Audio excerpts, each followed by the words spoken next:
Hello dear friends, Grandmaster Shipov is continuing commentary of the chosen games from the Nalchik Super Tournament.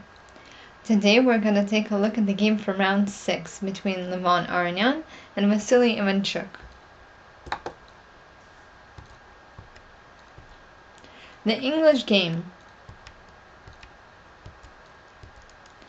A very sly order of moves. I remember that it was an unpleasant surprise for Kasparov in his match with Kramnik in the year 2000.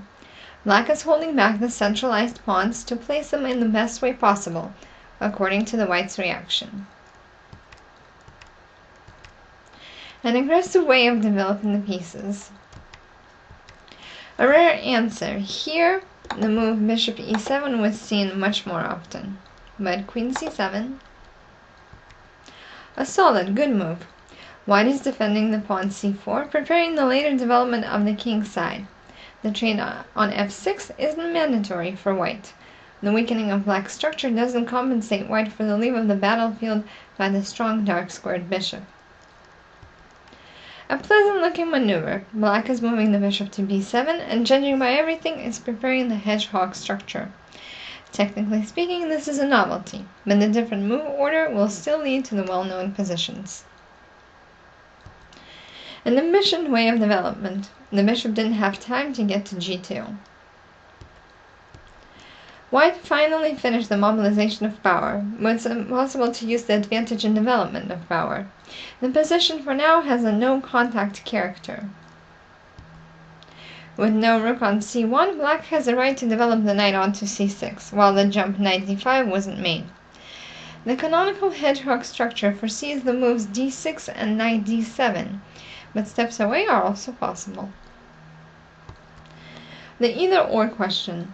Either black trades knights on d4 or calculates difficult variations. Preparation for a storm. A mysterious maneuver. Looks like a loss of tempo. On the other hand, white has a right for that kind of luxury. Here, hitting at thin air would have been knight cb5, queen b8, and not bishop f4 because of e5. Or also, bishop takes f6, g takes f6, knight d5, queen d8. So bishop e2. Normal development. A little bold move. It looked like there was no problems here after black played queen c6, but instead bishop takes c6.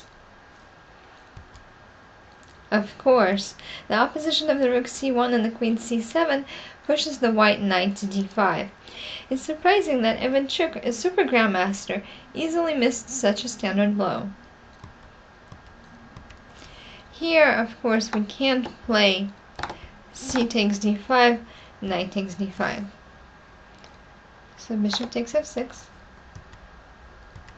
White wins back the piece and gets a powerful play on the light squares. Maybe it's possible that he thought he would be able to capture on h2. Here we find that the midway capture, bishop takes h2, king h1, leads to big problems. White is stubbornly ignoring the threat of the pawn h2, increasing the initiative on the queen's side. Here, after bishop takes h2, king h1, white gradually captured the pawn b6 and got a serious advantage due to the passed pawn on a2. So rook d8.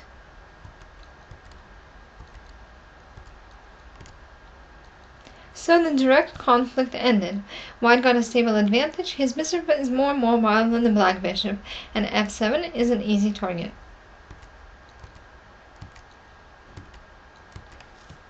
Black can't let the break in on d7.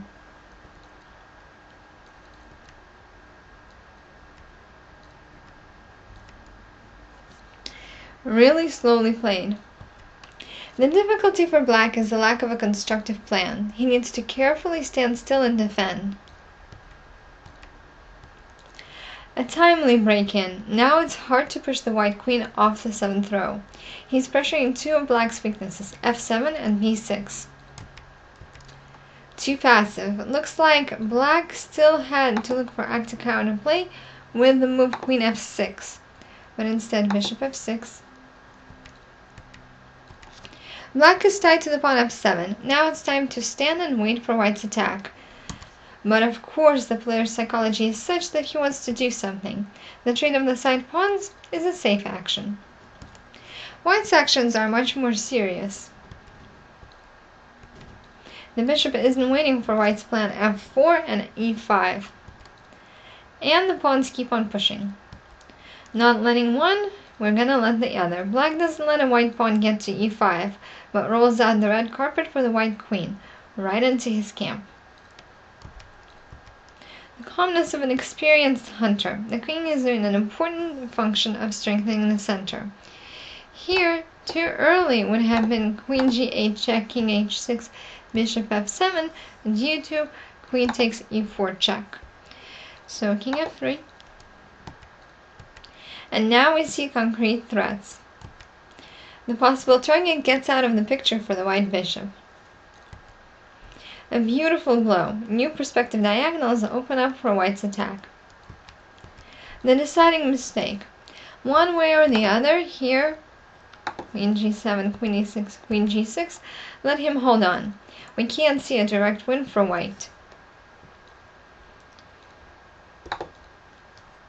Now white prepared serious threats.